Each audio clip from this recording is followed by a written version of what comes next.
Today we went to an RV show, but I ended up buying a Locomotive. So let's see how that happened.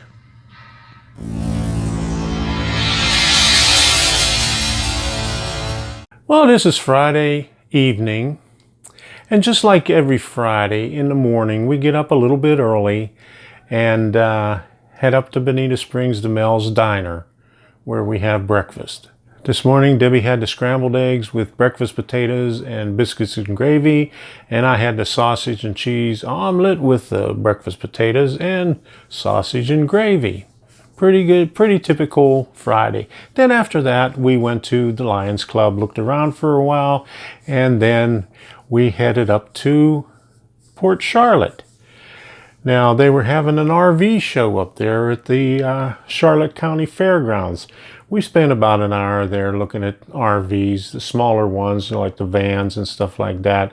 And then, we looked at some used ones that were a little bit bigger. And some of them were reasonably priced, but we left out of there empty-handed. So on the way back, we decided we're going to take the scenic route back down Route 41. So we're driving down there and we see this big sign, hobby shop. I said, wow, I never seen that place before. It was K&K Hobbies. So we turned around and went up the road and went into the hobby shop and looked around, and they had a lot of remote control items, and way in the back is where they had all the railroad stuff. So we looked back in there and see on this counter a lot of locomotives and boxes and stuff like that, and there was one that caught my eye. And we looked around a little bit more, went around and looked at everything on the shelf, and I kept on going back to that one locomotive. And Debbie says, well, it's coming up, your birthday, and Christmas is coming up. It's actually the 24th and 25th of December. And she says, well, get what you want, and that'll be your birthday and Christmas gift. And I said, wow, okay. She surprises me like that all the time. But anyway, here's what I got. I don't know how well you could see it in the box, but it is H.O. Baldwin Martin 440 Loco DCC Sounds Seaboard number 106. I've been looking for a 440 for some time. Wanted to put it up here on my railroad, and I'm going to unbox it now and see how it runs. By the way, I picked this up at a train show. We went up to Plant City a couple of weeks ago, and I picked these up here. These were hand painted. The guy said he stripped them all the way down and repainted them and put his own lettering on it. He does a pretty good job. I don't know if I could believe him or not, but I'll take his word for it. But that looks pretty good.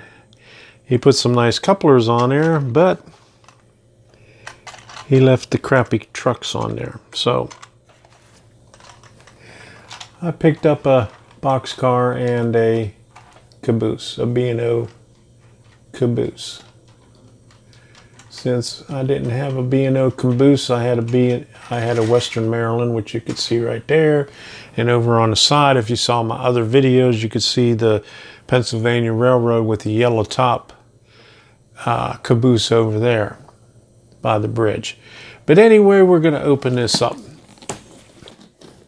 Let's take a look at this thing here. Let me just put that right there.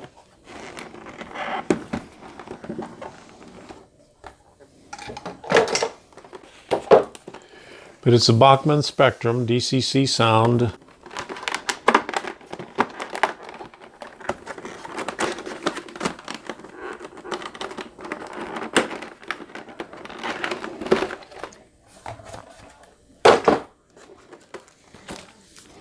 All the usual stuff.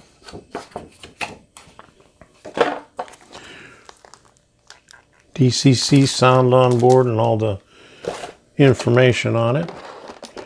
And let me see, where's the thing? Okay, you got to pull this out here.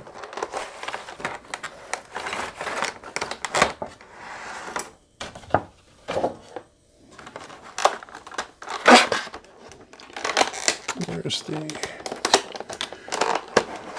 oh, here it is right there. Goes that way. Okay. And I have it upside down, wouldn't you know it?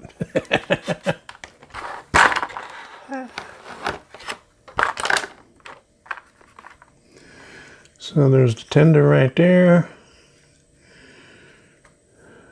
Two nice little plugs on there. And here's the locomotive. It's a 440 number 106. Now that looks pretty nice.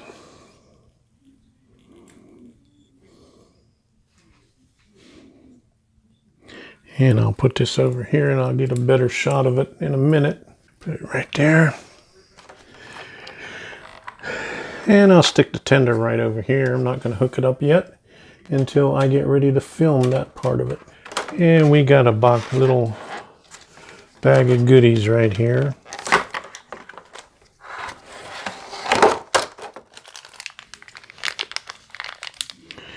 An extra set of trucks for the tender, and all right, we got the leading trucks on there too. Okay.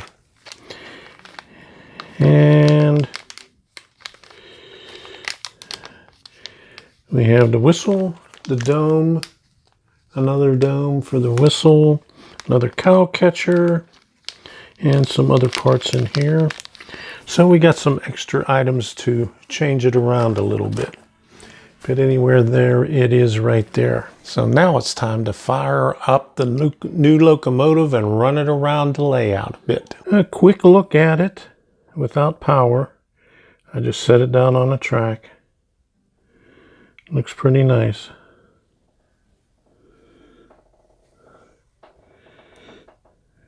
And shortly we'll be putting some power to it and firing it up. Before I put the locomotive on the track, I cleaned the wheels with Q-tip and alcohol just to make sure. I'm going to pull the two new pieces of rolling stock that I got at the Plant City train show a couple of weeks ago. Let's see how this goes. And it has a few more sounds than I thought it did.